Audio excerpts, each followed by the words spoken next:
And welcome back to the weekly tech news, weekly BS news, weekly BS news. All kinds of BS. Nobody knows what the hell's going on. I know you saw a couple articles out there. It's getting more and more difficult to figure out if this article is what the hell or if it's just a weekly news, because they're all merging together now. Everything's a what the hell moment. Everything's what's going on. Where's the world going? What's happening? I don't know. So I have mixed feelings with this first one. We're gonna jump straight into this because we are jam packed today. Let us know what you guys think about this first one. This first one is YouTube is starting to they're going to start deducting taxes from creators outside of the states. I didn't understand this when I saw this pop up. I was like, I'm not in the States. Why are you taking my money? Yeah. So YouTube, okay, I've been going on Twitter a little bit more often than normal lately. Mm-hmm. And it's from other reasons. I'll talk about it after this, but a lot of people are asking, "What the hell is this?" And then they're just like, "Well, it's the typical." I think you know what YouTube responded where like it's going to be a 0 to 30% deduction, and somebody's commented saying "zero my ass," more like 30%, and they're like, "Stop trying to justify your BS." like people outside of the states are pretty pissed, and they're just like why are we paying a tax for the states and then another tax for my country? Like, I'm getting double dipped. Yep. So this article, it's oh man. So there's a lot of stuff here that's going to happen. So it's saying YouTube has informed creators about the update and has asked them to provide their tax information in their AdSense account as early as possible. If a creator isn't able to provide the information by May 31st, the company said that it might need to deduct up to 24% of their total earnings worldwide. Total. But then it goes on, however, if a creator has provided their tax information, there will be a withholding between 0 to 30% on the earnings they generate from viewers in the US. The withholdings rates notably depend on whether the country of the creator has a tax treaty relation with the United States. This means that there will be variation in the deduction of taxes for creators in different countries. Specifically for India, the withholding rate is set to 15% of the total earnings creators gets for viewers in the US. So this sounds to me, if anybody in the United States is watching your videos Next Level, and if you're getting paid $1,000, they could just say, "Hey, we're going to take $300." Right off That's ridiculous. That is absolutely ridiculous. Honestly, because the way I look at it, I've traveled back and forth between the States and Canada, and anytime you get into the States or you exit, you have to fill out tax information, right? And you usually get some kind of rebate, because why pay taxes on those items when you don't technically live there? So you usually get some kind of rebate. Like if you win, if I win lottery winnings in the States, I don't have to pay taxes on that. Like, that's how the governments work, right? So why is YouTube trying to come after my bread? Mm-hmm. Maybe YouTube, because they're so global, needs to have, you know how they need to have embassies, like a YouTube embassy in Canada.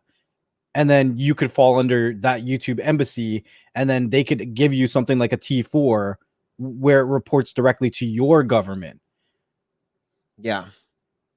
Yeah. It makes no sense, man. It literally it just makes zero sense of why they would do stuff like this. I know here in the States we get taxed pretty good as it is. You know, we get taxed like crazy. They tax us in ways like when you're like, "Hey, I know you guys talk about liters and we talk about gallons, you know, for gas." Like, okay, or we keep it simple, like eggs. Like if we're just like, "Hey, we're gonna go get some eggs," it'll be like $3 for a dozen. And I might be on a sale or something. I don't know. It's like everything here is pretty freaking expensive. And when they're just like, oh, we're gonna give you tax breaks, cool. We're gonna hike up the prices on gas. We're gonna hike up the prices on milk, on food, on everything else, on cost of living, and this is and you know what? I feel bad. There is a tweet.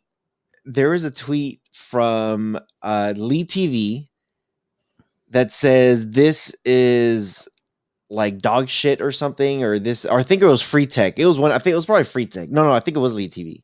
Well, anyway, it was one of those two.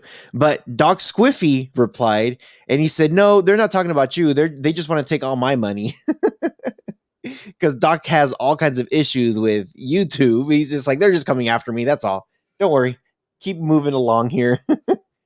So I don't understand. And the thing too is like with super chats, like I'll say this, we appreciate your guys' super chats, but if you look in Next Level's descriptions, in my descriptions, and in the description of some of our videos, we have PayPal donations. Like when you let's just say you're like, hey, I want to give you $20. YouTube might I'm sorry, not YouTube, PayPal. If you go donate through PayPal, through our donation links, PayPal takes maybe like 45 cents, 50 cents, 60 cents.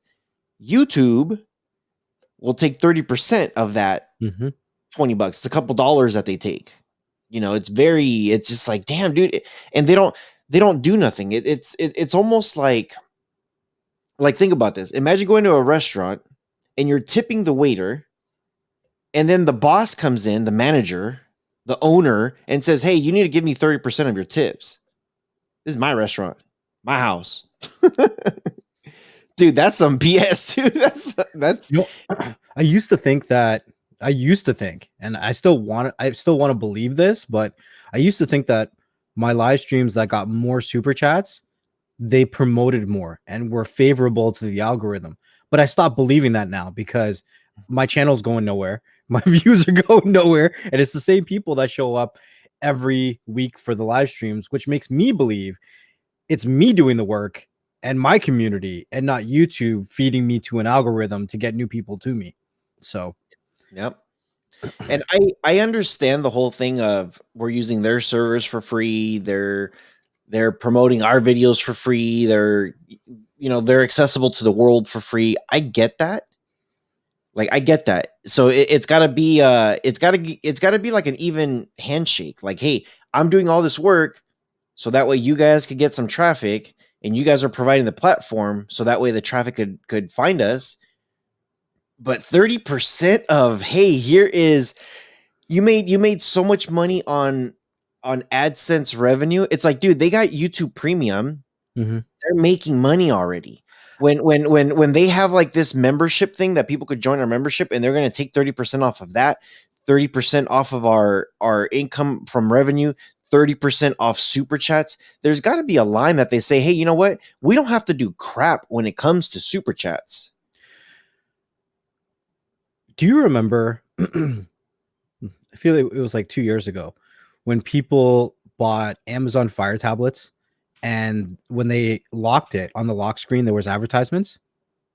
Yeah. And there was an option to opt out of advertisements, but you had to pay like $15. I wish there was a way to opt in and out of some of these services. Like, do you want YouTube to favor you on the algorithm for a 30% cut of your super chats? If not, there still will be a 5 to 10% cut for the use of our service. And I think there would be a lot more people that would be like, okay, I don't give a crap because you're not really doing what you say you're doing anyways. And then people could play with it. 1 month they would do it, 1 month they wouldn't.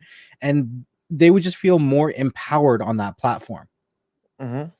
I think something like that could work, because if I do a video and I'm just like, I don't want you to push whatever it is, like a paid advertisement. No, I don't want you to do that. And if I so happen to hit all the right freaking like algorithm niches or whatever, if I hit everything properly, and if it explodes, cool. I did all the work with tags, descriptions, thumbnails.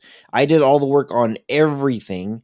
So great. You could keep, you know what, even if it was a 15%, you could keep your 15%, you know. But if you're like, no, you know what, I want to opt in because I want to be sure that my video is constantly recommended. Mhm. You know, if that's the case, if it's constantly recommended, then cool. Then I'm asking you guys to push it a little bit more. Here's 30%.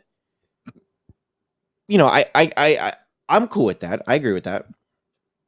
I don't feel that they're doing enough to justify the 30%. Right. I agree. I So agree. Netgear has upgraded their Nighthawk routers. So there's coming out with the RAX20 wireless router. It's been launched in India. The RAX20 router has dual band support for both 2.4 and 5 gigahertz bands. It's also compatible with Wi-Fi 6.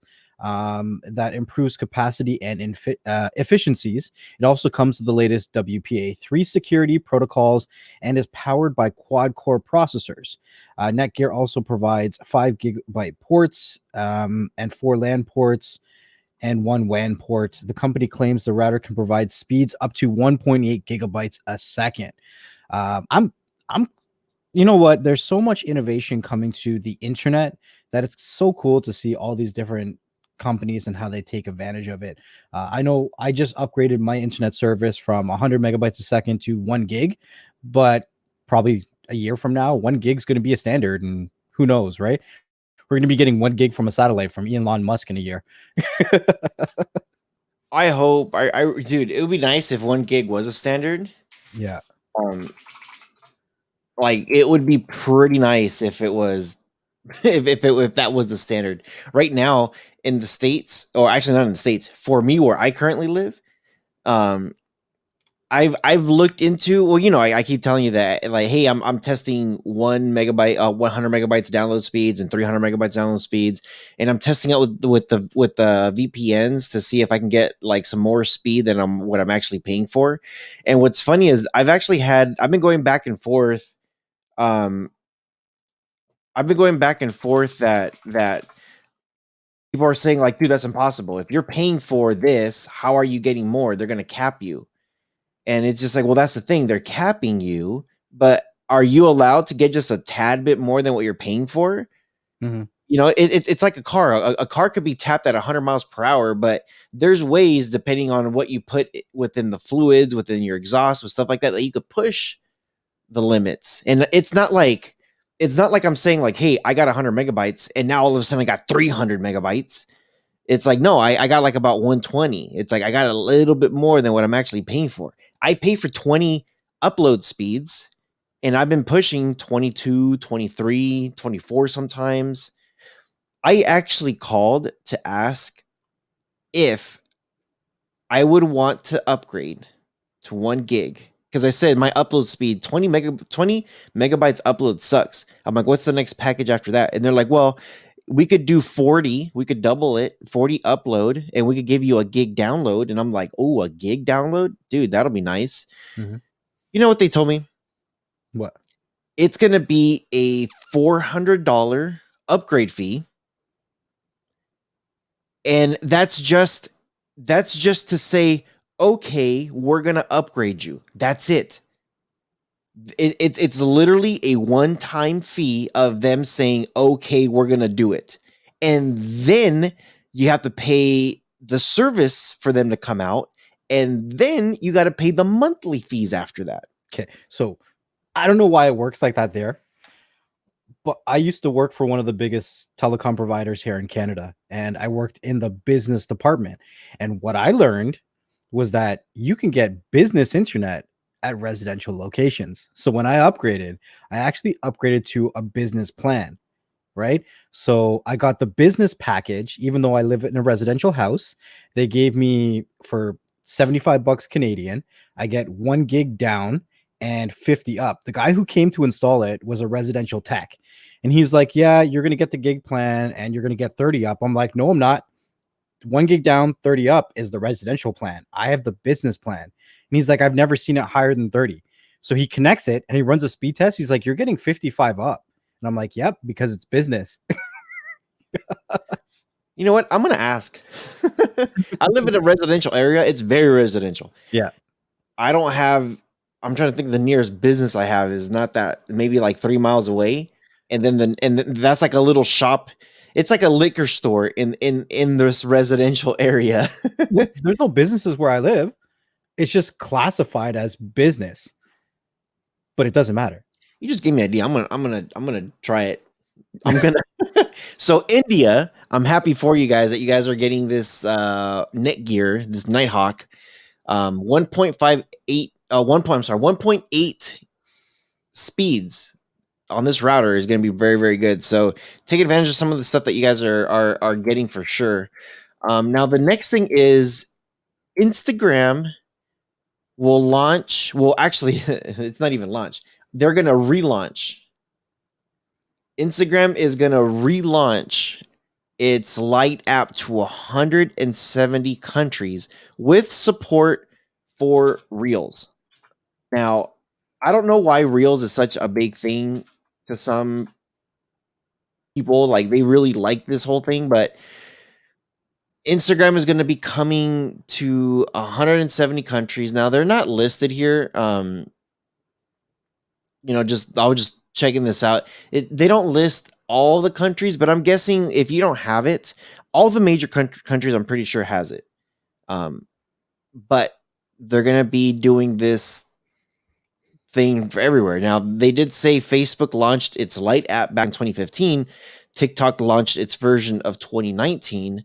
Now, TikTok is still banned in India, and currently and has reduced its team there. So they're slowly shrinking everything. So Reels has had a chance to really, it's actually been able to grow without its competition. Um, for now, the app doesn't have any ads, but they are actually committing themselves to do a full suite of monetization tools coming soon. So ads are coming. Just be ready for it. I don't know. I don't know how I feel about this whole light thing. So my first stepdad, like I call him my dad. He lives in Mexico. Mm-hmm. He's got this Facebook Lite version. And check this out. You're gonna crack up on this, dude. This Facebook Lite, what happens is every now and then the app signs him out because that's Mexico. They just like to screw over everybody for no reason, dude. It's like imagine you're like, I gotta go pick up my son. Where's my keys? And somebody just decides to move them every single time you're looking for your keys. you know, so that's what they do over there. They screw with people. So they kick you out of the app. They sign you out. You got to sign back in, right? Problem is every time he signs back in, they're asking him to change his password. So then he ends up creating new accounts. So he's got like 5 Facebook accounts because with these light version apps, they're like, "Oh, you need to sign up to an account." And it's just like, "No, this is my email, this is my username, this is my password. How is it not recognizing it?" So then they'll do recovery, forget password or whatever, and then it says this is not associated to any account. Okay, well, let me create a new one. So he's over here floating around with 5 Facebook accounts, and he's just like, "Dude, what the freak, man? Like, I don't get it. I don't." He's like, "I don't understand this crap." So I don't know why Instagram failed to begin with. I don't know. I don't know why it failed to begin with, but it's coming back. I kind of feel like it wasn't the right time in 2018 when they first tried to come out with this. And now people are more interested in other applications for shorter periods of time. I know back then we had things like Musically and Vine, and that kind of stuff. But now almost every platform has a version of a short. I'm pretty sure. Well, YouTube has it. TikTok has their shorts. Twitter, I think, has something as well too. There's just I don't know. I don't know if I would use it, but there's definitely a demand with the younger generation and these short versions of applications. There definitely is, in regards to a tech world, a demand for applications that are smaller in size. There's more and more people that are getting into the smartphone industry, but at a mid-range level. You know what I mean? Mhm. So they don't necessarily have the big specs to have full-size applications. Even my phone, I'm running the S20 Plus, and I'm fighting with the storage space always being full. So I could just understand that people who are using, let's say the S20 FE, for instance, or something that's more mid-range, could also fight with storage issues and stuff like that, right? 500 gigs on this Note 20 or Note 10. Yeah. That I had the S7 before, and I was running with that same thing with size with storage. I was like, damn, dude, this sucks. I don't have room for crap. And they're just like, oh yeah, we have this one that has, I think they said like 250 or 100 gigs when I was pre-ordering it. And I'm just like, I'm like, I'm like, what's the biggest that you got? And they're like, well, we do have this 500 one, but it's kind of overkill. No, it's I'm like, not. no, it's not. Maybe For for you, it you. might. You. I'm like, no, I need that phone. I ended up getting it, and everybody kept looking at me like, dude, what do you do? I'm like, it's what I do. So Photoshop is now running natively on Apple's M1 Max. I think this is it speaks volumes to the improvements that Apple's been able to do with creating their own processors with their own silicone process and everything like that. There was a lot of skepticism when they came out with the M1 processors because they made a lot of big claims and they never really made processors before. But according to this article, they're saying that with the M1 Max, compared to running on an Intel, these ones are running 1.5 times faster. Mhm. Now, that's insane to me for a company to come in and dominate process in a platform they never played in before. Like Intel, what are you doing right now? Like honestly, you have AMD that's been making leaps and bounds in regards to what they've been able to accomplish, and now Apple just comes in with their own processors and they're like, Intel who? Yeah. Yeah. I was looking at it because at first I know so we kind of have a pre-show before we actually get into the whole topics. We don't really talk about it, but we kind of throw these articles up. And the first thing we said was, I thought this was already on Apple products. Um, but apparently it wasn't. This thing says Lightroom was the first Adobe creative app to make the leap to Apple Silicon, and now the much anticipated release for Photoshop is here. So it Well, seems like they're going to start rolling out a lot of stuff now into there. so maybe because again, I've never owned an Apple product. I can't speak too much about it, but Apple products used to be powered by Intel chips. So Mhm. maybe well, my assumption is Adobe was working on Apple products using the Intel processors, but once they made their switch to their own processors, there was an incompatibility.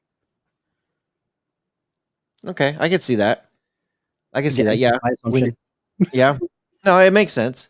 It makes sense because yeah, you got to not only when you're building your own like your own chip, your own like okay, put it this way, if you build your computer and you're just like, hey, I want to build this computer and I want to be sure it plays games and it does this. The first thing I did when I built my very first computer was I asked the question, will this be able to play StarCraft in ultra mode? I literally went into Fry's. No, wait, it wasn't Fry's. It was Micro Center. I went into Microsoft. Micro Center and the guy was asking me like, because I literally went in there and I was already all about AMD, man. Like I didn't want anything to do with Intel. I already knew. I'm like, dude, AMD is more powerful. Like people are sleeping on it. It's like a fourth of the price back then. I'm like, like, dude, are you kidding me? That's the way to do it. And the guy that was behind the counter, he was just like, you do a lot of your researches, huh? I was like, dude, AMD is pretty nice. He's just like, AMD is gonna be like, they're gonna eventually boot Intel to the side. People are gonna say AMD is much better, which is, it's been happening now for a few years now. Yeah. So what's funny was I went in and I was playing oh man, Warcraft 2, I think, or Warcraft 3. Oh, one of my all-time favorite games. Those original Warcrafts, and back when you had to launch it through DOS. Oh my god, sweet memories. Glittering little flies. I still remember the cheat codes. Yep. This is like power overwhelming. This was like early 2000s. They had like expansion. They started to do the expansion packs. Yeah. This was before World of Warcraft, guys. Yes, so, yes. And StarCraft came out, and I'm just like, this is cool. I couldn't play it in ultra mode though. I had to play it in like standard definition. And then they came out with their expansion, and I'm just like, you know what? I'm gonna build me a computer. And I went into Micro Center and I said, look, the specs for this game is this. I just started to list everything. And it's very similar to this Photoshop thing for their M1 chip. It's they're building something and they don't know what it's going to be compatible with. Well, obviously they're testing things out. So I'm pretty sure it was one of those things that they said, hey, we're building this and eventually it's going to be compatible with Photoshop. Eventually it'll be running much faster, much better than the previous Intel. Just like me building my computer way back in the day, I'm just like, hey, this is what I want. And I told him, I want this thing future-proof. I want this thing future-proof. That actually, that graphics card that I sent you? Yeah. That graphics card, I don't even think was out in the market yet. And no, I want to then. No. Not back then. It wasn't out in the market. And I had one that was like 2 steps below that one. Was and it the guy, or was it Voodoo? It was NVIDIA. It was a video. Okay. Yeah, it was NVIDIA chip and NVIDIA graphics card. And he said, there's this card that we're going to be getting to test within a few years. And now, truth be told, the guy that I was talking to behind the counter was actually a friend of mine. We went to school together. He said, dude, he was like, the new that one that I sent you, he's like, we're gonna actually be getting this to test out and to put it out and then to set up our stuff, and it probably won't be out for a little bit longer.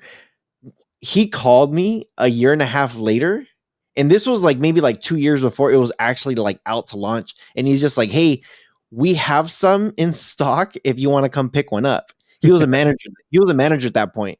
And I'm just like, wait, are you serious? He's like, dude, just don't say nothing to nobody.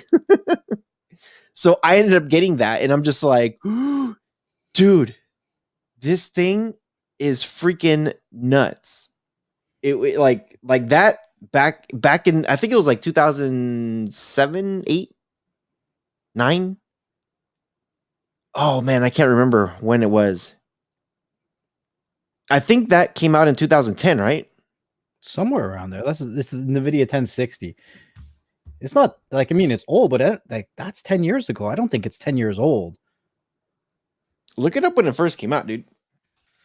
Because they were coming out with some prototypes, and they were coming out with some stuff that they were sending out to Micro Center. And one of the guys, the manager, my buddy, ended up giving me one of them, and I'm like, dude. And this was out before, it wasn't even out yet. They were just there to test and play, pretty much. So the 1060s came out in 2016. The 1060, is that the one that I sent you? Yeah. This is probably the one before it then. It probably was the one before then. Yeah, well, it's pretty, it takes time. Moreover, the story is with all these chips and all this stuff, it takes time. So if anybody's out there in the market and they're looking for this, the new MacBooks with the M1s and nothing's working on them, it's because of that. So don't keep your panties in a bunch. Just relax. Yeez. Okay. Next thing is the Asus. I hear people say Asus and Asus. I don't know what it is. Tell us in the comment section below. Is it Asus? ASUS? Is it pronounced Asus Asus. or Asus? Like, Asus. is it? I guess how would you like watch? Somebody's gonna say like, no, you pronounce it Asus, and it's gonna or Asus. It's gonna be ASUS. Well, how do you pronounce that? So is it say Zeus, Asus? Put the word Zeus, or put us like Asus. I'm going with Zeus. We'll start a I'm going. poll. I'm going. Yeah, let's start a poll. Asus. I'm going with Asus.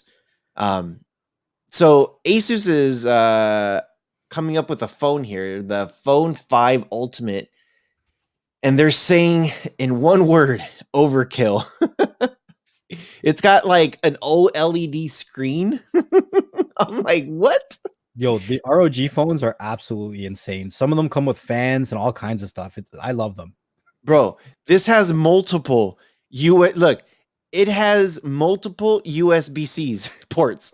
Yeah, because you need one for the fan because they have one. Okay, I've been a fan of Asus phones for a long time. I one of the first Asus phones I ever owned was a Zenfone 2, and that actually one of the reasons I got it was because it had an Intel processor. It wasn't using Snapdragon. So I was like, this is interesting. And I've always kind of followed them, but they've been doing some really interesting stuff when it comes to gaming. And that, see right there, how it has the charging port on the side? Mm-hmm. The reason is so that when you're gaming it and you're holding it, horizontally, that the cable's not getting in the way of your hands. Smart. So it looks, yeah. So, okay. So here's my phone. If I turn it sideways down here at the bottom and like in the middle, it looks like that's where the cord's going to be. Mm-hmm. And then they also have another one where if you flip it up, it's going to be here on the side versus the center.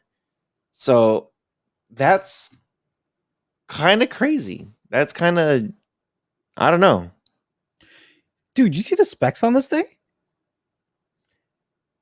I was reading it earlier. I'm trying to here it is. Right? Yeah, look at this. This is insane.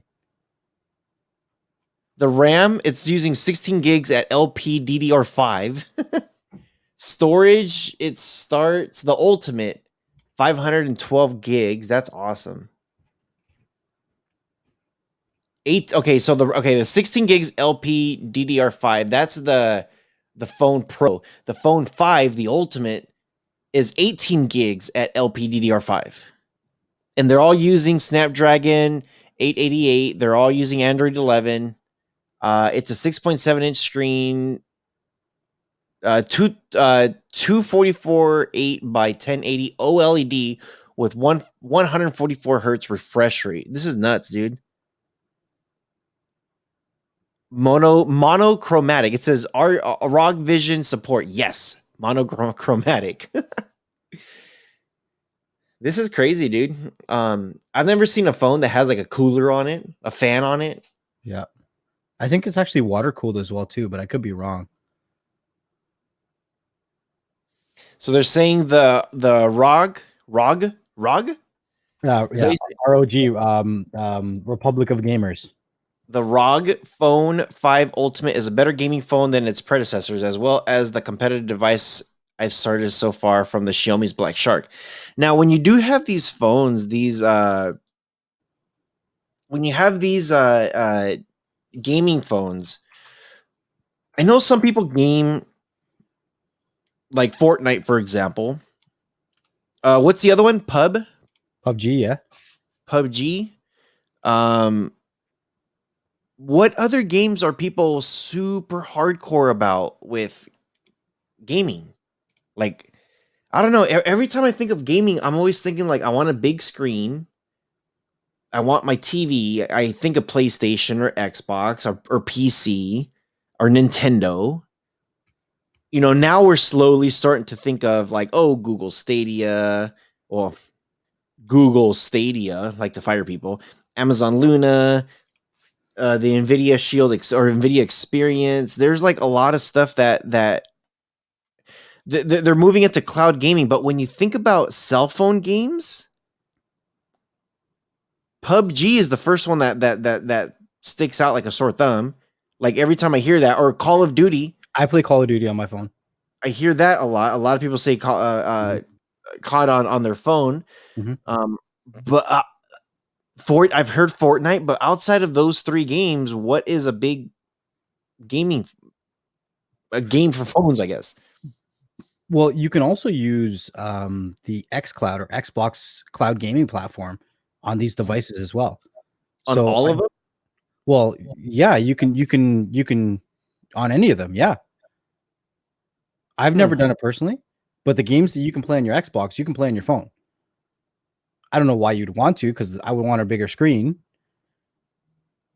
Yeah, I would want a bigger screen too. It just doesn't make for me. It doesn't make sense. I do play some games like, well, I used to play Clash of Clans all the time, and now every now and then I'm on Clash. What is it called? Clash Royale.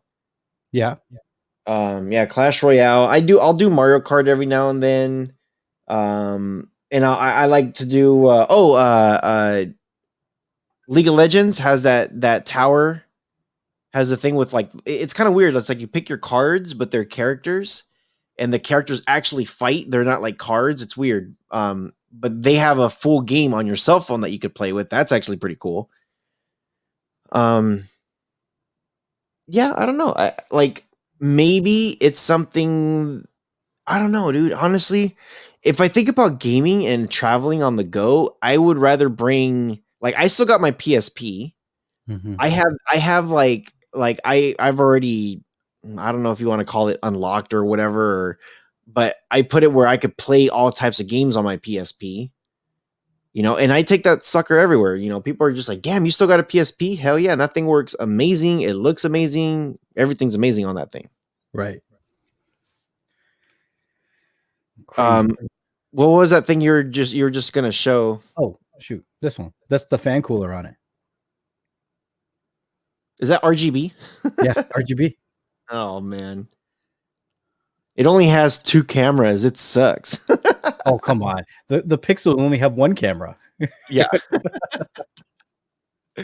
Yeah. So speaking of that, the OnePlus 9 Pro Ultra wide camera is teased by company CEO ahead of the March 23rd launch. So this is going to be coming. I know you guys were talking about me getting the OnePlus, or like get the OnePlus, but it looks like the OnePlus is going to be coming out pretty soon with a new one. So I almost should wait for this new one. It's March 23rd. It's right around the corner. It's right around the corner. So OnePlus is confirmed to be launched on the 23rd. The CEO has been leaking or throwing some pictures on Twitter or some teasers, and it looks like, what is it? The OnePlus 9 Pro, OnePlus 9E. So there's going to be a good series of these phones that are going to be coming out. And the OnePlus 8, people were talking about how great this phone was. I had a lot of people saying you need to get this phone. So OnePlus 9, it looks like it's going to be a 6.7-inch screen. The storage is 128 gigs, which not a fan. I need more. I need a lot more. Now this is the OnePlus Pro. Not the This is Ultra. this is not the E or the Max TXL, whatever, their highest version. So 128 gigs. I hope the other ones have a little bit more. 8 gigs of RAM, not too bad. That's pretty good. OS 11 resolution. This is actually higher than that Rogue. 1440 by 3120. This is That's running a big 4K. Yeah, That's pretty freaking good, dude. that's a. I don't know if that's full. Is that 4K? It's a funky resolution. Well, it's cell phone, so the numbers are backwards. So, and even if it was at 2K, it's the Rogue was at 1080. This one's pushing at 3120. 31 once it hits that 3, you're talking about 4K right there. But I know resolutions are a little bit backwards. It's not like 1920 by 1080. It's not like the first number is typically bigger than the second number. Cell Mhm. phones are a little bit different. So there is a good amount of cell phones coming out with some pretty cool specs, dude. Um, I don't know. I don't know. I don't know. Like some of these specs are pretty freaking good, dude. I have always felt that the Pixels, Google, should have been able to have done what OnePlus did. And I kind of feel like every time Google's launched a phone, I've been kind of disappointed because I was expecting a OnePlus like phone from Google. I've always thought if the Nexus phones was a collaboration between OnePlus and Google, it would have been a different playing field for the top 3 spots in cell phones. mhm. And one of the reasons I like OnePlus so much is because not the operating system, but the skin is so much like stock Android. Mhm. I just wish that Google could have done some of the stuff that OnePlus did. So I've always been really excited about the OnePlus phones. OnePlus, I had the OnePlus 6, and it was one of my favorite phones ever. And then I switched to the S20, and I missed my OnePlus 6. It was the first phone that after I switched to a new one, I missed my old one. So I'm super excited. I hope I get to try out the OnePlus 9. Um, I don't know if I'm gonna get it right away, but I've been kind of bored with my S20. I'm just saying. You know, was it Samsung that is coming out with that new waterfall phone? Thought that was The, Huawei. Was that Huawei or Samsung? was it Hawaii? Yeah, Huawei, yeah. Was it Huawei? Uh, so I'm very curious. I like the one phone that I missed to this date is my Note Edge. That phone was just badass. I liked how you could scroll on the side and you could extend it out. There's just so many cool things that you could do with that phone that I thought was very neat, and I Mhm, had fun with it. Like I legitimately had fun with that phone. Um, I'm very interested on this note on this OnePlus 9. mhm, Um, I don't know. I'm very interested. With me, it's I use my cell phone. Like actually last week I dropped the video on the World of Rojas, and I was showing when I was out in Missouri, I went to Jefferson City, went to their capital, and then went to their state penitentiary. Dude, some of those shots that I took, actually, you know what? Hold on. All of that entire video, if you watch that video came from my Note 10. That entire video, the audio, the video, everything came from my cell phone. And what I did was I'll go ahead and show this. So I have the DJI, um I forget what these are called. That's The the Osmo 2, I think. this is the DJI Osmo 1. 1, right, that's the best one. The best one. It's freaking made out of metal and the hard plastic, and the Osmo 2, it was very light, and it felt like it was going to break. This one was heavy. People are like, I'm getting carpal tunnel. It's heavy. It's like, lift some weights. So this is the first one, the Osmo. The whole back thing has the metal bracket and everything, and this thing works amazing. Now I do have the stand, so that way, dude, this stand thing, I've done it. If you watch my video on the World of Rojas on when I went to Newport Beach, Yeah. I put the cell phone and I stuck it on there. I synced it up to the app, and it does its thing where it just kind of like stays there. And then I did hyperlapse mode, hands Mhm, free. I just left it there, and there's a scene where you see the water moving really, really fast while the screen is going really slow. That was with this thing through the app on that cell phone. mhm. Uh, and actually, that video that was on my S7. So the one thing that I've really liked about Samsung is because I do those videos, they come out clean. So I'm very scared to try another phone because I'm the type that if I get a phone, I'm stuck with it until I buy the next one. So I'll be stuck with that phone for 2 years or 3 years or whatever. Like this is going. The Note 10 is a 2.5-year-old phone, Mhm. Yeah. and I had this thing pre-ordered, and I picked it up. before, like, they sold out on these phones. Like, there was none. You either pre-ordered it or you had to wait till after the holidays. So I actually had this thing, really early.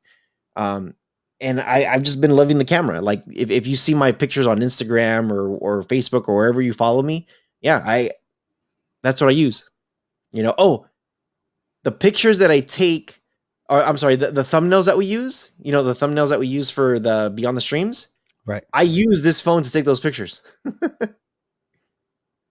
I literally have my camera right here, and I stuck this thing right next to it, and I started and I took pictures with my cell phone. Yeah, that's what I use my phone too. Phones are so good these days for multitasking, no matter what you want to throw at them, and the cameras have gotten so much better in general. Not just one device or another. If you go flagship any one of these brands these days, the cameras are generally good as long as your lighting's half decent. If your lighting's pretty crappy, then that's probably where you're going to get the bigger differences between the brands. But for the most part, cameras are pretty good. On your topic about being stuck with a phone for a certain period of time, you're living in the wrong world, man. There's people looking to buy cell phones, buy used tech all the time. Even people on Twitter. If you just post on Twitter, hey, I have this, and this for sale, you could get rid of it and buy it into another phone pretty quickly. So you're never really stuck with your tech these days. Just saying. It's just hard. We'll see. Speaking about the future and trying to get Rojas into it, apparently LeBron James has created what's called an NFT video clip of him dunking on somebody. It's a 9-minute clip, I believe, and it was sold for $200,000. Now, you guys are probably like, you sold a video for $200,000? Yeah. NFTs are non-fungible tokens, and they're usually linked to the blockchain somehow. I don't have a whole lot of information, nor do I understand fully how NFTs work. So I highly recommend that you guys do as much research as you can, because this is kind of the future when it comes to memorabilia and how it's going to be handled going into the future with ledgers and cryptocurrency. So it says here, a non-fungible token NFT of a video clip of LeBron James dunking recently sold for more than $200,000 on NBA Top Shot, a website that allows users to buy and sell NBA video clips. An NFT is a digital certificate, kind of like a digital barcode, which certifies that a person owns that specific clip on NBA Top Shot, or in general NFTs on like a cryptocurrency place, right? But the clip can still be watched for free by anybody, but the rights to it is owned by whoever bought that NFT. And the same play can be seen also for free on YouTube. So the question is, why are hundreds of thousands of people and collectors on NBA Top Shot willing to spend money on these NFTs? And it's just the rights to digital goods. It's the same way that people want to actually have ownership of special cards, memorabilia. You can still get, different versions of this stuff for a lot cheaper, but it's all about having the rights to it. Like it's absolutely insane. I know for Christmas, I had sent over what was that one? A Michael Jordan card, right? But this is like the digital version of actually physically collecting things. I don't know. I don't fully understand it at all, but I know that it's going to be the future. I kind of understand it. Like, think about it like this. We've been doing product review videos. Yeah. And if a company, like Nui, for example, I just dropped the video for Nui just recently. Nui has the cameras, that you could check out your kids, your puppy, some home security stuff. Let's just say Nui comes to me and says, "Hey, we want to purchase this clip for $200,000." I'd be like, "Hell yeah, you take that clip." How many more do you want? I'll do a couple more for you guys for that much. But I could see that they could say, like, for this person, whoever bought this one at $200,000, if it's on YouTube, dude, all they have to do is say, like, "Hey, ESPN don't own this clip, I do." Now, if they put a claim, all those views that they got, all of a sudden all that revenue comes in to me instead of ESPN. Right. So I could see that. And you know what? That could be something where, like, okay, here's a great example. Kobe Bryant. You know, if somebody says, "Hey, I want to," Kobe Bryant just passed last year, and if somebody says, "Hey, I want to buy the rights to Kobe Bryant's final game when he scored 80 something points or something like that, I want to buy those rights, this NFT." And there's a lot of fans on Kobe Bryant, and there's people who are not a fan of Kobe Bryant, but they became a fan of Kobe Bryant after the accident. It's like, damn, dude, that sucks to what happened. And people would love to rewatch that over and over. Like, I have videos, I have DVDs from the Bulls from their last and final run to their championship ring when Jordan was around, Michael Jordan. And it was every disc, I think it's like multiple discs too. Every disc, it's like, hey, during 91, 92 NBA championship season, this is what happened. But as they're talking about certain things, they're addressing their final season though. And every CD, that's what they were doing. Every DVD, that's what they were doing until they finally reached to the final one. And then they showed a grip ton of stuff that's like, whoa. It's almost like the Last Dance, Michael Jordan's Last Dance. If somebody says, hey, I want to own this thing, Some of the situations that I've been hearing about, like hypothetical or real, is that these NFTs are going to be used as a form of digital bartering. So let's say you have the LeBron James video clip and LeBron James wants it back, or somebody else wants that to do something with. I've heard people trading NFTs for other things, like a lunch date with LeBron James or something. I don't know, but they're trying to use these NFTs for bartering for other goods and services, and it's a lot easier to barter with digital goods than it is physical goods because people are all around the world. It's a lot easier to move items digitally than it is physically. There's a lot more cost to it that way, right? But just talking about how exponential significant moments in time can be, we also have Jack Dorsey, who owns, I believe his name's Jack Dorsey. Yep, Jack Dorsey, who owns Twitter. He also owns, I think, Square and a couple other companies. But he put up his first tweet ever as an NFT, just a tweet, right? Well, I think he put it up originally for $500,000, and the bidding has now gone to 2.5 million. Absolutely insane that someone can just buy a tweet that literally says, just setting up my Twitter. That's all the tweet says. $2.5 million.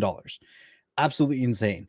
And the rumor has it, now I'm going with rumor because conspiracies and whatever, but I believe that Jack Dorsey has also bought Tidal, which is Jay-Z's company. And I think the idea is to start to put NFTs on music. And I think that's going to be a really interesting event once that happens. Do you imagine if you could own the rights to a specific song if you paid enough for it?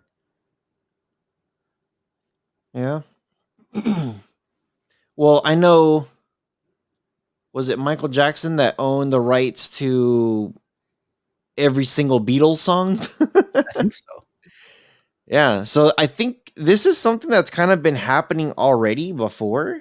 But this decentralizes it. It makes it an open playing field for the general public, I think. Yeah. What they're doing is they're taking that exact same concept that you can own the rights to something, and they're expanding it to a much bigger market. This will be pretty interesting to. Damn, dude! Like, I could imagine somebody says, "Hey, you know what? I'm gonna buy Rojas's stuff and screw him." Who It's was like, it? Logan Paul created a Pokemon card and he sold it for like $2 million of himself.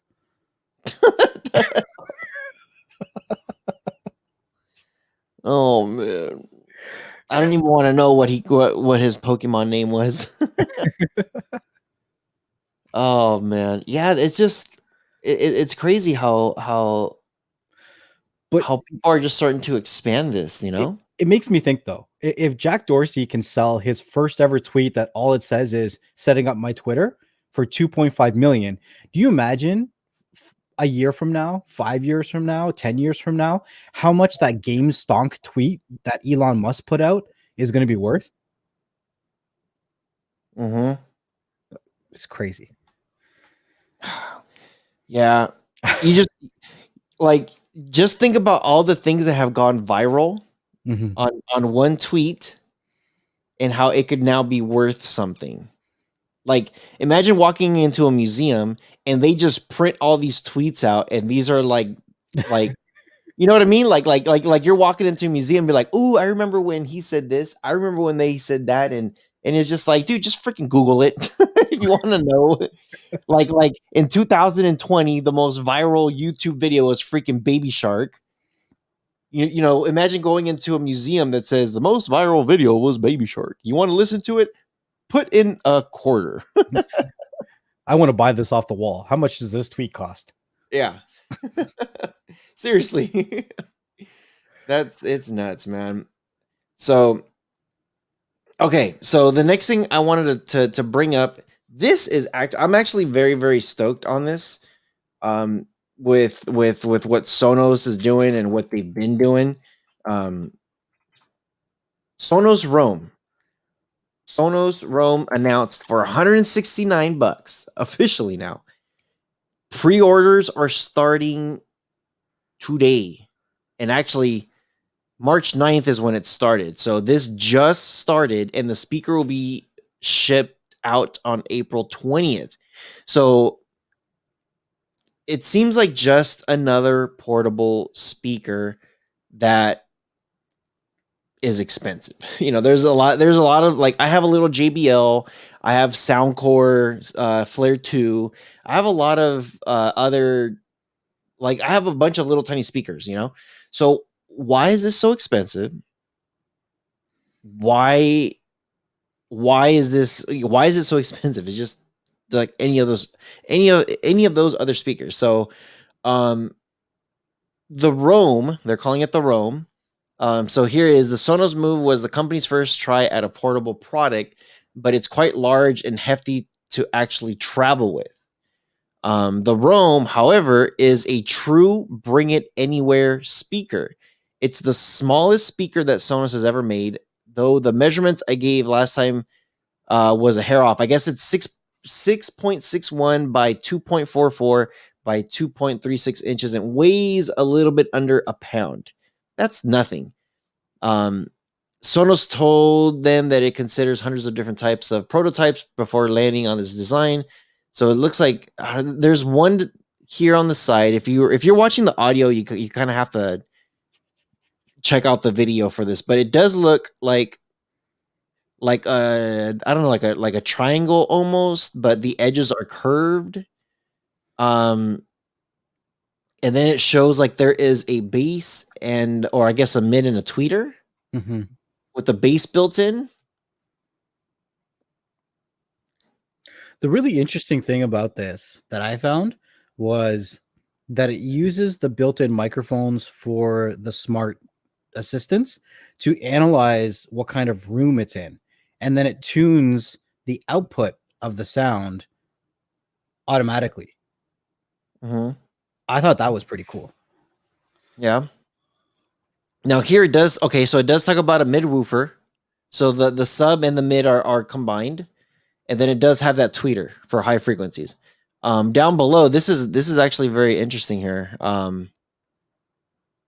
So unlike the Move, which is a different product there, which made you choose between the Wi-Fi and the Bluetooth modes, the Roam takes advantage of both connections at once. It'll join your Wi-Fi network automatically and then repair to your phone also automatically, which once you take it away from your home. Hmm. It's pretty neat. And it looks pretty cool, like just looking at this thing. But you know, just like Bluetooth, like any of those speakers, there's a lot of stuff that you can do with this thing. I'll tell you this. So the ROM says it lasts up to 10 hours, USB-C, great. Um, it's going to be a really good speaker. It's gonna be. Let's see. This is how the Rome figures out out which one is nearby. This type of handoff could provide useful for an eventful, long rumored set of Sonos noise canceling headphones. So it looks like some headphones are going to be coming soon. Also, some good stuff, man. Like I'll be the first to say with Sonos products, I bought my I've talked about my home entertainment several times. I'm going to put this into perspective for people who do not realize PS5. When did the PS5 come out? A few months ago now. A few months ago. November of last year, 2020. When did the PS4 come out? Like 10 years ago? 10 years ago. When I bought the PS4, when I picked it up from Best Buy on launch day, I pre-ordered it, did the whole thing. Actually, no, I didn't pre-order the PS4. I got lucky when I got the PS4. When I went to pick it up at Best Buy, I also picked up the Sonos speakers, the system that I have right now. 2-play 3s, the soundbar, the sub, the bridge. This thing is a beast, and it's still a beast. I'm almost waiting for it to stop working soon because I'm just like, it's been a long time since I've had this system. And I think we had this conversation that every now and then I'll get amazed with my surround sound system. I'll be watching a movie and it sounds like it's above me or below me or coming at me or around me to the sides.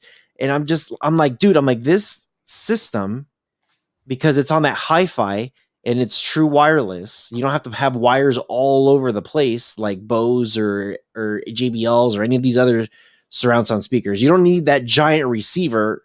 Sonos is your only wireless speaker system.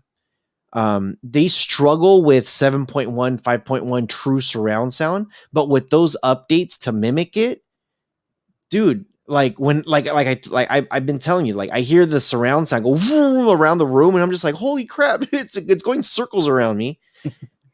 This is like all their updates are all software updates, and they built them to last for a long time. I'm actually very excited for this speaker. You know that I travel. If I go to the beach or if I know I'm going somewhere tropical like Hawaii or Fiji, Thailand, or wherever like that, I'm going to bring this thing with me. I have other speakers.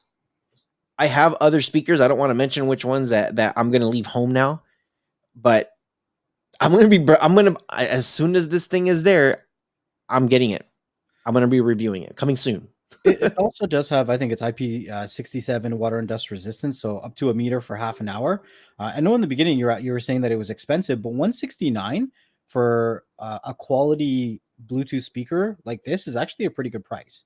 If we're looking at the JBLs and all the other ones that are generally around the same size, they're priced accordingly, usually around $150. So 169 or whatever it is isn't too far fetched.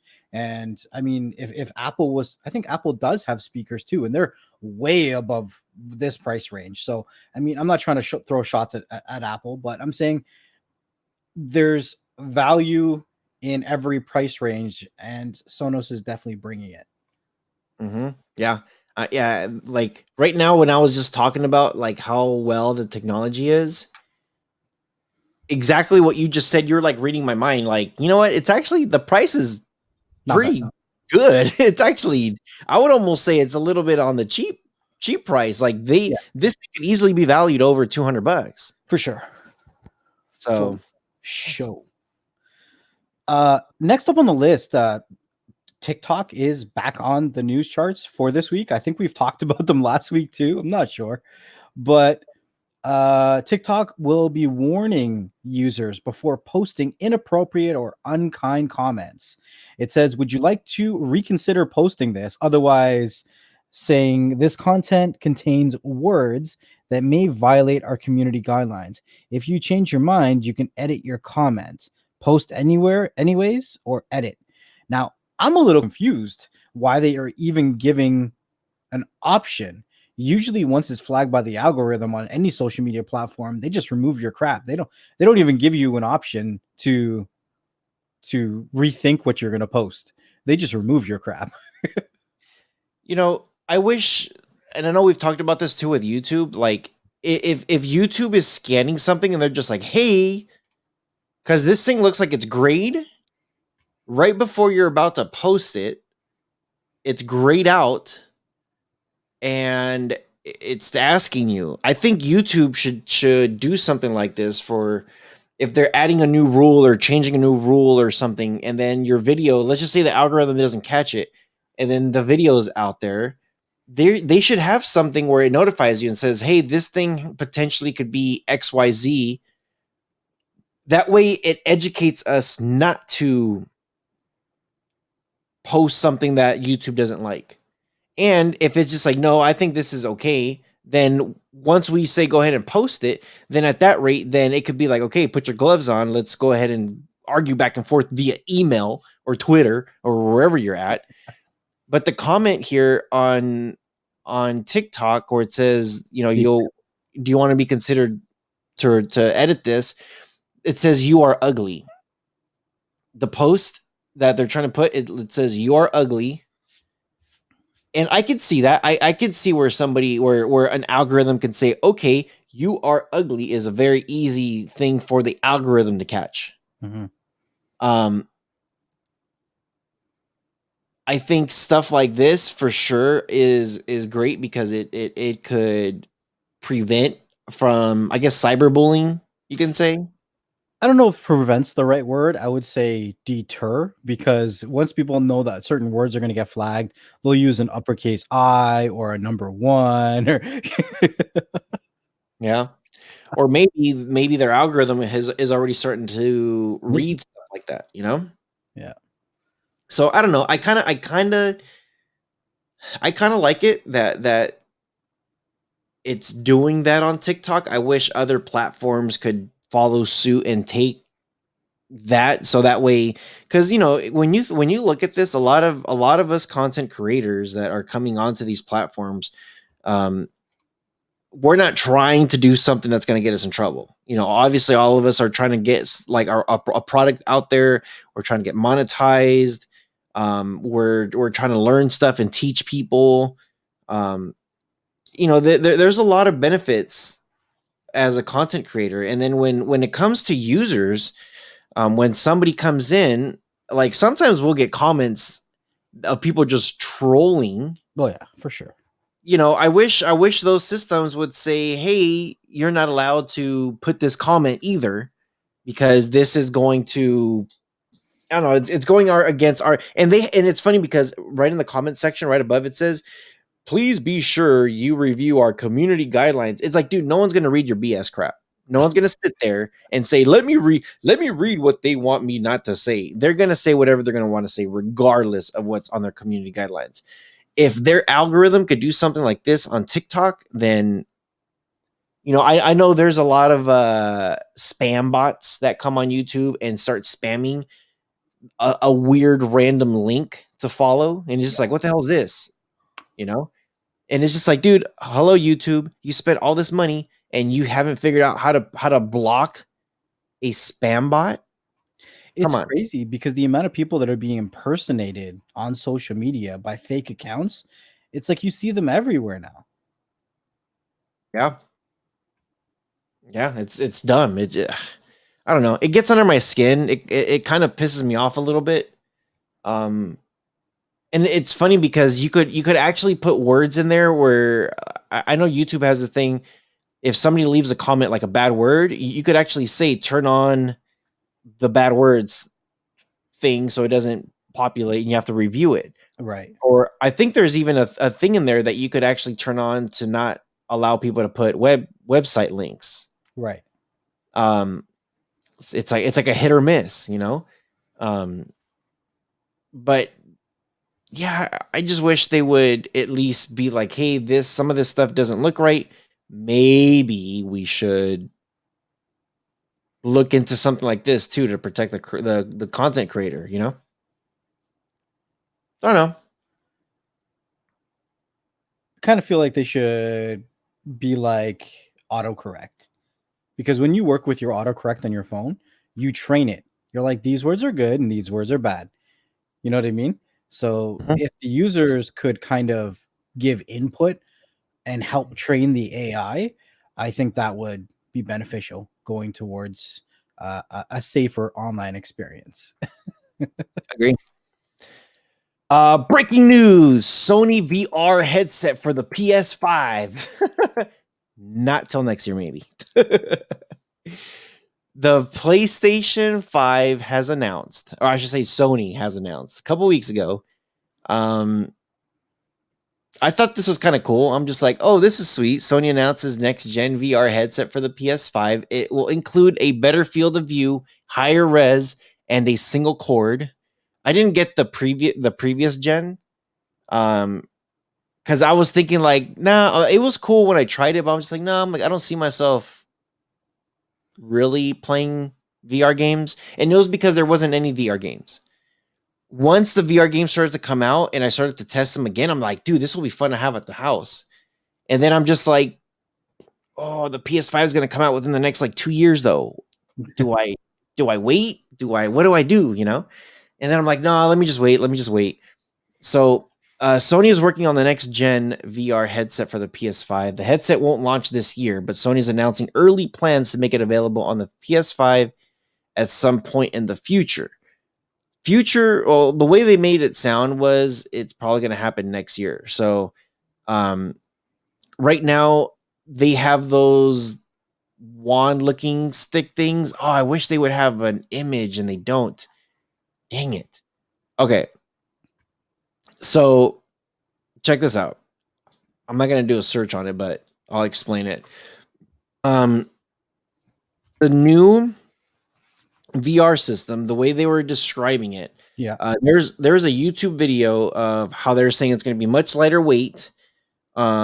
It was gonna the screen. It wasn't gonna be as bulky. It was gonna be a little bit smaller, like all around, and it was gonna be much more comfortable. It was gonna be a single wire. Um, the so you know how the PS4 had those wand looking things. Yeah. And I know one of the episodes with I just watched, I called them these dildo looking things. Oh. um, the new PS5 though, the way they had it, they had this Velcro. They're showing this Velcro that goes around your wrist, both wrists, and it was actually like a thick Velcro, and it was supposed to be like pretty comfortable where it wasn't like too much. And the remote goes around your hand. It's almost like oh,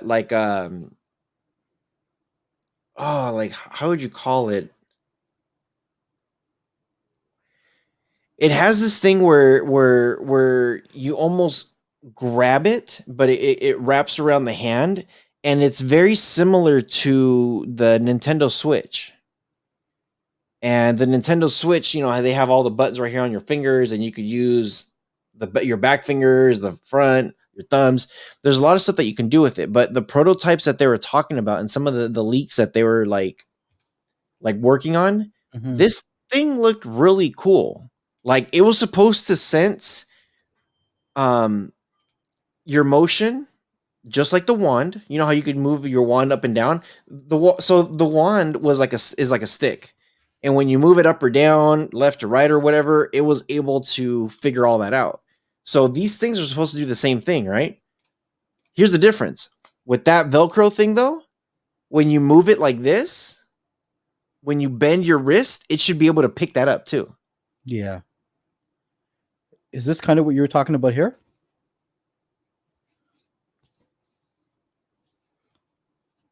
Mm, I don't know if that was the one. Okay. It might be. Bah. It might be. But they did say that you could use the new Pulse headset with this thing. The way it's going to be able to snap on and everything is just supposed to be like one complete set. Mhm. Um, if you could look up the remotes, like I saw a YouTube video, and they were talking about all these leaks and all these things coming soon, and possibly this is what it is. Damn, dude, it looked cool, dude. It looked very nice. I actually was very like I was thinking like, man, if they could actually do that, that would be neat. That would be very neat. Um, but they're not talking about putting this out until they said for sure not this year. They're like, this is not coming out this year. This is something that's going to be future. They're not giving a date, and the reason why they're not giving a date is because they got to test it all out. You know, they got to design it, they got to approve it, then they got to test it out and see how it's going to work, how it's going to fit, and you know, I know with the whole thing with COVID, mass production right now is kind of sucks. You know, PS5 is still being pushed out. People are still struggling to get it. You know, 5 months later. Um, so when this VR comes out, I'm gonna be pre-ordering this thing. Like the second they drop it, the second they say, "Hey, here's this new thing coming out," I'm gonna get it. Some of the games that they were talking about, Astro Boy VR, they were talking about like another Astro Boy with this VR thing. They were talking about that Jedi thing that you could like Oculus has it that you could swipe and beat things up or whatever. Right. Um, yeah.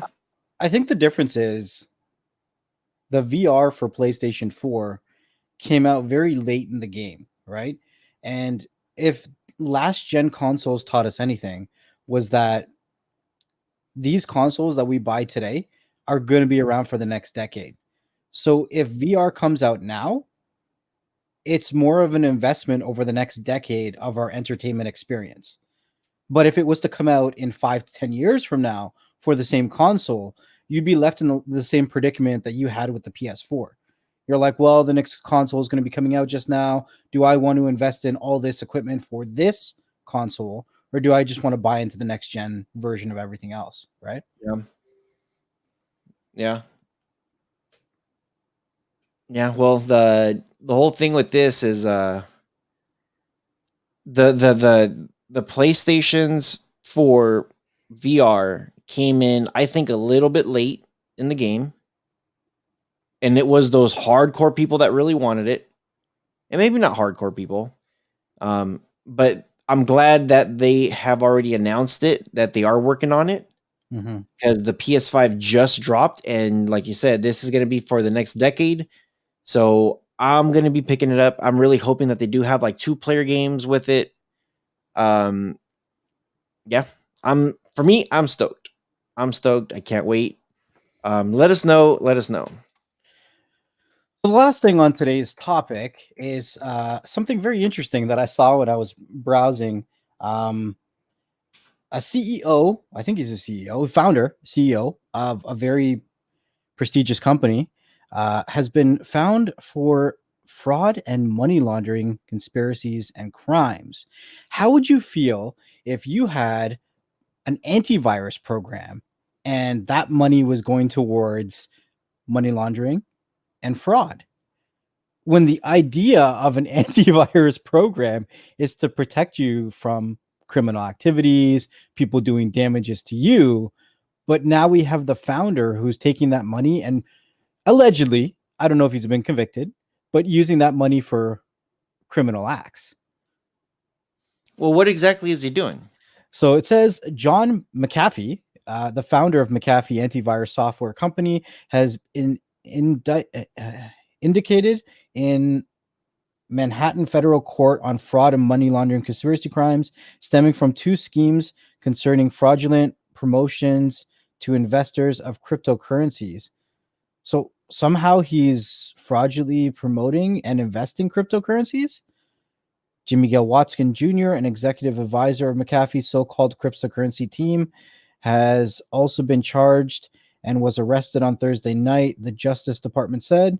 McAfee is being detained in Spain on a separate criminal charge filed by the Justice Department's tax division, the department said. That's all the information I really have on it there. I'll see if I can find some more, but apparently it's fraudulent cryptocurrency stuff. So that's where the money laundering comes in. Okay, so okay, I always get confused with this whole thing with money laundering. If you're the boss of a company and you are paying your employees, you are paying for the product, you are selling the product, you're making a profit. Is he not allowed to use that extra money however he wants? I got to look into this some more because I didn't see how he was using it criminally with cryptocurrency. That's what I don't understand with this case. Is he like is he not selling? Is he moving the money to accounts that can't be taxed? You know what I mean? Like maybe that's what it is. Maybe he's moving money where he can't be taxed, and it's a lot of money. Obviously, if you know if Bitcoin's worth 20K and he's like, hey, let me put $20 billion at 20K, and then now it jumps to like 50,000.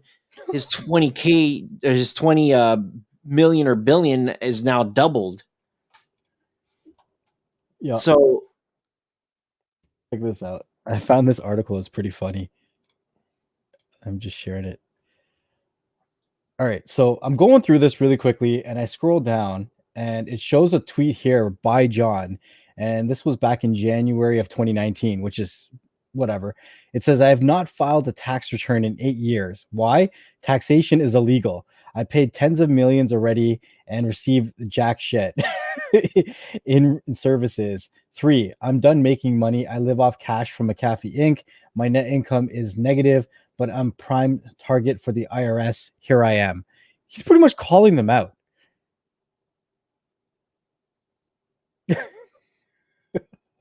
so he's not filing his taxes because he's negative money. How is he negative money though? So he made all his money and now he's just living off of his money. So he has no money coming in. He's just living off the money that he made. That's what he's saying, I think, ideally. This part right here says the indictments relate to 2 schemes allegedly orchestrated by McAfee and Watson. The first involved McAfee using Twitter to promote multiple ICOs while publicly claiming that he was impartial. In reality, he was paid over 23 million worth of digital assets for his endorsements. And the second was a pump and dump scheme where the two would buy digital assets right before promoting them on McAfee's 1 million plus followers and then selling. So it sounds like insider trading. But the problem that I have with this, or maybe it's not a problem, but where I relate to this is with Elon Musk, right? So if we're going to say that this is a pump and dump scheme with cryptocurrency where there really isn't any kind of legislation on how the cryptocurrency market is played out, it's not like the stock market, right? Can you not say that Elon Musk is technically doing the same thing every time he posts about a GameStonk or Dogecoin to the moon or anything like that? Isn't he technically pumping it when he potentially could have bought it for a cheaper price? Yes, but I think then the question becomes, did he get paid? We don't know if Elon Musk was, but they're saying that Jack did over $23 million. He So I did. guess if you can confirm it, then sure. But then does it not open the door to investigate if people are paid to make these certain pump and dumps on the crypto market? Yeah, that's interesting. Now that part's interesting. Everything that happens in society, in governments, in bills being passed, everything is to set precedents for something else. That's the way I look at stuff. Like, okay, if this goes through, it sounds weird, but if it goes through, then what? What's the precedence? What precedents are we setting? Mm-hmm. Yeah, no, for sure. Yeah, totally agree. Totally agree, man. Some crazy stuff out there. So hope you guys enjoyed weekly news, the weekly tech news. There's a lot of crap that's been going on, a lot of stuff. So we're trying to keep you guys informed and updated with all the latest and greatest stuff. Yeah, any last words before we got to go? These episodes seem to be getting longer and longer. Today's episode is an hour and a half long. We hope that you guys really do enjoy it. We do spice it up with a little bit from here, there, and everywhere.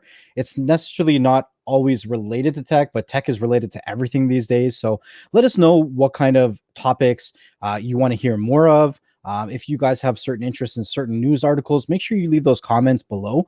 And we do read all the comments. We enjoy all the feedback that we get. And it's just been an awesome ride with the evolution of Beyond the Streams. I'm super excited to see what the next conversations will take us to. Yeah.